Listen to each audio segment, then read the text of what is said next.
Hello दोस्तों, हमारे YouTube channel Patel study MP में आपका स्वागत है। आज हम लेके आए हैं कक्षा 12वीं का क्या लिए केमिस्ट्री का हमारा दूसरा वीडियो है ना। तो आप अगर आप शुरुआत का नहीं देखे हैं तो आप हमारे प्लेलिस्ट में जाकर आप वहां देख सकते हैं। दूसरा वीडियो है हमारा अध्याय 3 का। तो चलिए, क्या है, मंडलीव के आवर्त सारणी का दोष हम बताने वाले थे। तो आप देख लीजिए। अगर आप नए हैं तो हमारे चैनल को सब्सक्राइब कर लीजिए और बेल आइकन प्रेस कर लीजिएगा। अगर नए हो तो हमारे टेलीग्राम चैनल में ज्वाइन हो लीजिए, क्योंकि हम इसका पूरा पीडीएफ अपने टेलीग्राम चैनल में देने वाले हैं। और लाइक करो वीडियो को और अपने दोस्तों में इसे शेयर कर दीजिएगा। तो चलते हैं टॉपिक की ओर, वीडियो लंबा होता जा रहा है। तो पहला क्या है, हाइड्रोजन की स्थिति। मेंडलीव के आवर्त सारणी में क्या पहला दोष क्या पाया गया था, हाइड्रोजन की स्थिति क्या थे। उनमें 2 हाइड्रोजन थे, तो उसका डिटेल पढ़ लेते हैं। हाइड्रोजन के आवर्त सारणी में कोई निश्चित स्थान नहीं था, क्योंकि यह कुछ गुणों में पहले वर्ग के तत्वों में समानता रखता था और कुछ गुणों में 7वें वर्ग के तत्वों में समानता रखता था। तो क्या था कि हाइड्रोजन 2 स्थान पे दे दिया था। तो आप देख लीजिए आवर्त सारणी क्या है, ये है आवर्त सारणी। तो उन्होंने क्या रखा था, एक तत्व में रखा था और दूसरा क्या रखा था, 7वें तत्व में रखा था। हाइड्रोजन ने एक तत्व 2 स्थान पे दे दिया गया था, जिससे क्या गया, ये अपवाद था एक। तो पहला अपवाद यही था कि एक क्या दे, एक वर्ग में रख दिया था और एक 7वें वर्ग में रख दिया था, जिससे क्या हुआ, इनका आवर्त सारणी फेल हो गया। और दूसरा क्या था, उनमें दोष क्या था कि तत्वों की व्यवस्था में विसंगतियां थी। क्या थी, विसंगतियां थी। तो उनमें व्यवस्था में पहला विसंगतियां क्या थी, परमाणु द्रव्यमान का क्रम नहीं था। क्या था, परमाणु क्रमांक का द्रव्यमान नहीं था। कुछ अधिक परमाणु वाले तत्वों को कम परमाणु द्रव्यमान वाले तत्वों से पहले रखा गया था। तो पहले जैसे क्या था कि आर्गन को पोटेशियम क्या था, आर्गन को पहले रख दिया गया, पोटेशियम को से पहले रखा गया था, आर्गन बाद में और पोटेशियम पहले। तो ये क्या था, एक अपवाद था। देख लीजिए, मैं आपको इसमें दिखा दे रहा हूँ, पूरा एकदम जनरली दिखा रहा हूँ।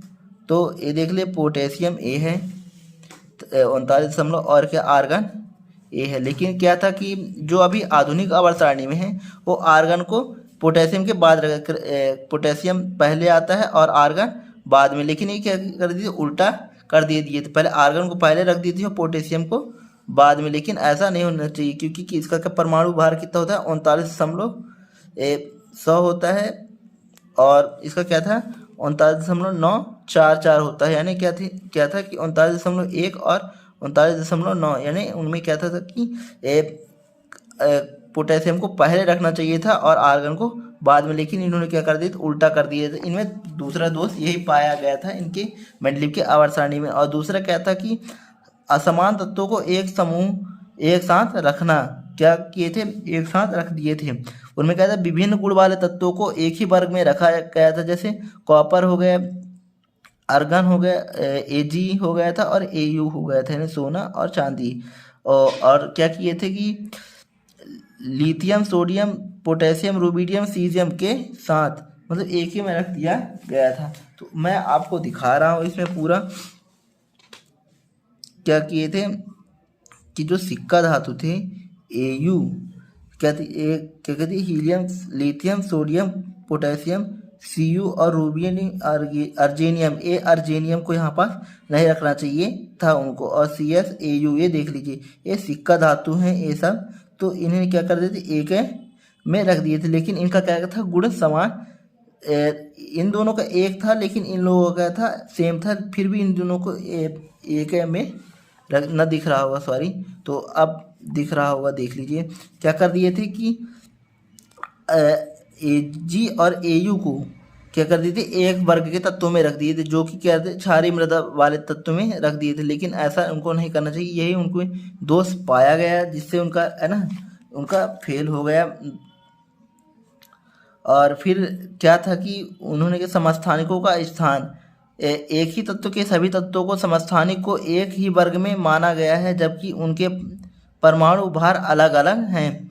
जैसे क्लोरीन की 2 समस्थानिक है, जिनके परमाणु द्रव्यमान 35 और 37 हैं, उन्हें एक ही स्थान पे रखे गए हैं। ये भी उनका एक दोष था। और फिर अगला है क्या किए थे, उनका सबसे बड़ा दोष यही पाया गया था कि निष्क्रिय गैसों का स्थान, क्या किए थे, निष्क्रिय गैसों को एक स्थान पे मेंडलीव ने निष्क्रिय गैसों के लिए कोई स्थान नहीं छोड़ा। क्या था, निष्क्रिय गैस, यानी आप समझते होंगे जिनका अष्टक पूर्ण होता है उन्हें क्या कहा जाता है, निष्क्रिय गैस, जिसे शून्य समूह भी कहा जाता है। लेकिन मेंडलीव के आवर्त सारणी में शून्य समूह के लिए कोई स्थान छोड़ा ही नहीं गया था। क्या कहते हैं, मेंडलीव ने बहुत से ऐसे तत्व हैं जिनके लिए क्या खाली जगह छोड़े थे जो भविष्य में खोज जाने थे, लेकिन निष्क्रिय गैसों के लिए कोई स्थान नहीं छोड़ा गया था, जिसके आगे चलकर उनका क्या हुआ, परमाणु आवर्त सारणी फेल हो गया था। अब नेक्स्ट दोस्त की ओर चलते हैं। उन्होंने क्या किया था, वर्ग। मेंडलीव के आवर्त सारणी में 8 वर्ग हैं। एक से प्राप्त 1 तक के वर्गों को 2 उपवर्गों में ए बी विभाजित किया और 8वें वर्ग के 3 उपवर्गों में शून्य समूह को अलग रखा गया। शून्य समूह में 9वें तत्व रखे गए। आगे चलकर क्या किया, उनमें उनको जब मर गए थे तो उनके बाद उनमें सुधार करके गए, शून्य समूह में 9वें तत्व को रखे गए, है ना। जो 8वां है तो उन्होंने क्या किया था, आप देख लीजिए, फिर ए देख लीजिए, इन्होंने आपको लिख रहा हूँ ए, है ना। उन्होंने फिर आगे इसको जोड़ाया है अपने से, जो संस्था होती है मेंडलीव के आवर्त सारणी में आगे जोड़ दिया गया, हीलियम को, नियॉन को, आर्गन को, क्रिप्टॉन को, जीनान को और रेडान को उन्होंने क्या किया, जोड़ा था। लेकिन मेंडलीव ने इसके लिए कोई स्थान नहीं दिया। उन्होंने केवल 8 वर्ग तक के ही तत्वों को दिया था स्थान, बाकी 2 तत्वों के लिए कोई जगह नहीं छोड़ा था, एक ए वाले लाइन के लिए, 0 के लिए।